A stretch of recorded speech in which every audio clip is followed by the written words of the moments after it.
Всем привет! Вы на канале Юльчик Чик, где мы обсуждаем самые интересные шоу, которые идут на нашем телевидении.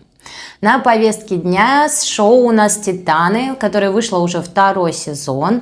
И они идут на канале ТНТ и набирают огромные обороты. Во втором сезоне собралось 110 лучших атлетов России, которые соревнуются за приз в 10 миллионов рублей. И это стало огромным событием в 2025 году именно для атлетов. На телевидении передача стабильно собирает у экранов около 1,5% жителей России в возрасте от 18 до 54 лет. Оно и не удивительно, учитывая, сколько легенд собралось в одном помещении. Это олимпийские чемпионы по лыжным гонкам Александр Легков и Никита Крюков. Кстати, за Никиту Крюкова я очень сильно болела, но, увы, он занял только второе место.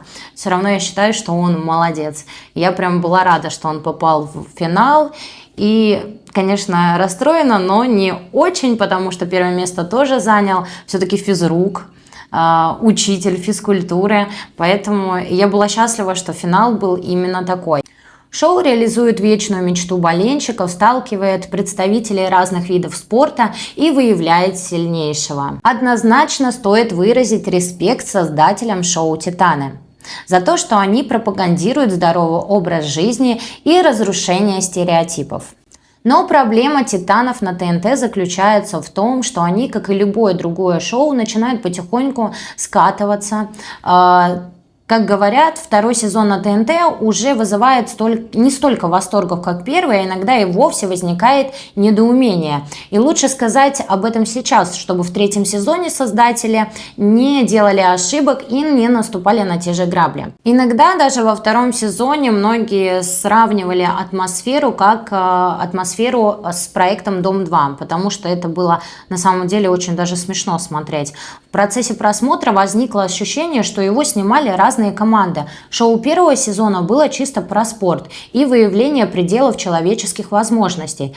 А когда ТНТ увидели успех, то продюсирование второго сезона поручили уже, как мне кажется, другой команде. Таких классических телевизионщиков, которые любят интриги и расследования. Поэтому в продолжении «Титана» все больше чувствуются элементы шоу «Дом-2». Алиев с одного выпуска в другой постоянно говорил, что девушки намного слабее мужчин, но что же мы видели, девушки многие проходили испытания даже лучше парней, которые там занимались спортом, боксом, какие-то лыжники, парни, которые были по 2 метра ростом, и девочки маленькие, которые реально все видели, они проходили намного лучше испытания. Аня, ты что за машина? Говорила, я там чуть-чуть провешу, чуть-чуть. Я чуть-чуть вешу. Вообще. Бедро стерто, синяк на ноге, руки болят. Бицепс у меня уже тоже меня сказал «до свидания».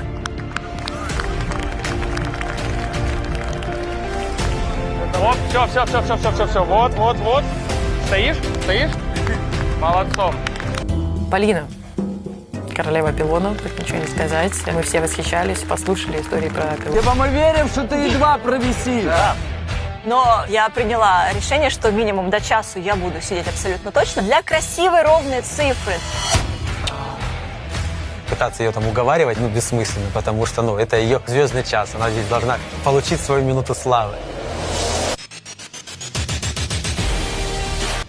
Ты говоришь, девочки ни на что не способны. Полина, нужно 1 час и 1 минуту для Дани. Я говорил, что на любую девочку найдется мужик лучше. Но конкретно я не лучше Полины в этом вопросе. Я спокойно признаю, что Полина висит лучше всех. Она с этим столбом сроднилась уже. А потом трюки. Даня регбист очень хочет посмотреть на это.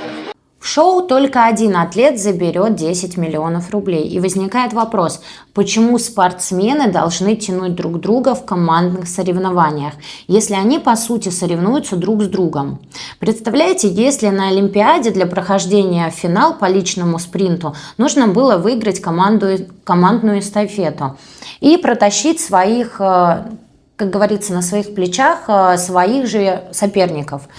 Участников, которые участвуют с вами в соревнованиях. Это звучит очень странно. Об этом многие говорили, что если участвует в конкурсе, вот таком спортивном, масштабном атлет, то он должен не участвовать в каких-то командных испытаниях, а именно показывать себя. Потому что много раз мы наблюдали, когда человек, который физически не очень тянет испытания, он проигрывает, но тем не менее он остается в шоу, потому что его команда выиграла. Как по мне, это не очень справедливо по отношению к другим ребятам. Если, например, в команде было 10 человек, и 2 атлета были сильные, которые могли спокойно попасть в финал, а остальные 8 атлетов были слабые, наверное, это странно, когда полностью 10 человек покидают проект, несмотря на то, что как раз-таки только эти 8 не справились. Поэтому надеемся, что в 3-м сезоне такого не будет, хотя, я думаю, вряд ли это изменят. Но, тем не менее, будем надеяться на лучшее. Ну а вы обязательно пишите в комментариях, понравился ли вам 2-й сезон, что вам не хватило, что бы вы хотели увидеть в 3-м сезоне, и насколько вы рады или не рады победителю 2-го сезона шоу «Титаны». С вами была Юльчик, вы были на канале Юльчик Чик. Всем до новых встреч, пока-пока.